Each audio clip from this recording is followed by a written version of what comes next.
What's up everyone, it's TGBSV. So I did say my next story video would be William's story, but I decided to delay it for two reasons. One is it will be quite long to make, of course it's Ms.Afton and I don't want it to come out as rushed. But the second reason is this video will be an important one to understand William's story but also a lot of character in FNAF. Actually this story video is less about following Ms.Afton's story but more about how Ms.Afton affect the story and her consequence in others' character story, as in the story here seemed to be a lot of hint at Ms.Afton's role without showing what happened to her. So we will go quickly over what I believe to be her story. So Ms.Afton was a woman that decided to marry William Afton. They ended up having 3 kids, Garrett Afton, Elizabeth Afton and Michael Afton. William wasn't a good father and didn't often took care of his kid, which caused them to argue a lot.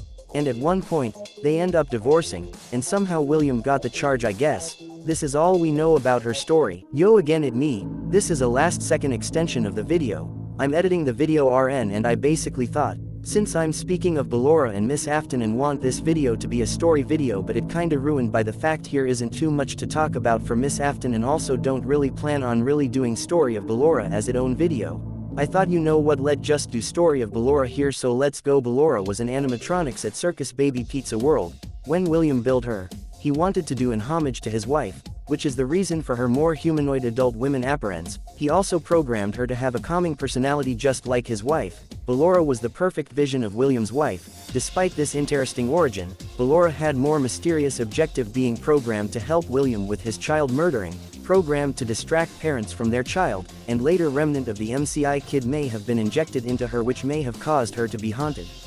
After being locked in until 1996, Michael come to work here, so as a plan to escape the facility, every animatronics scoop themselves and fuse as one humanoid animatronics named Ennard, fused together so they could all escape as one animatronics, with a body made to fit Michael's body, Baby being the main one controlling the body. In the 5th night they end up scooping Mike and use his body as a vessel to live as human.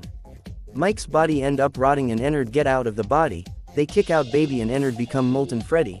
At the end they all burn by Henry blah blah blah. I said this story before, watch Freddy's video. That it for Ballora's story. Now back in the main video. Now let's get into how it influenced the story. First off, it highly implied the divorce was the reason Michael started bullying the crying child, with Step Closer from Fazbear Fright being a parallels to Mike and crying child's story. Second, I believe this is what made William being jealous of Henry, which would lead to him killing Charlie. Then the whole story happened. I have a video on that if you want to understand this better. Third and probably final, even though I do think Ballora isn't directly Ms.Afton, it likely William built Ballora as an homage to her due to the multiple parallel Ballora has with Ms.Afton. I don't have more to say, my bad for the delay on this video. I had a lot of exam this week. I'll also probably release the story of William video next week, so yeah, see y'all. Smoking, no cooking, the hot pot. Fucking on your bitch, yeah, that. Cooking up dope in the crock pot. We came from nothing to something, nigga. I don't try nobody, grip the trigger. Call up the gang and they come and get gang. Cry me a river, give you a tissue. Bad and bullshit, bad. Cooking up dope with a Uzi. My niggas are savage, ruthless. We got 30 to 100 rounds too.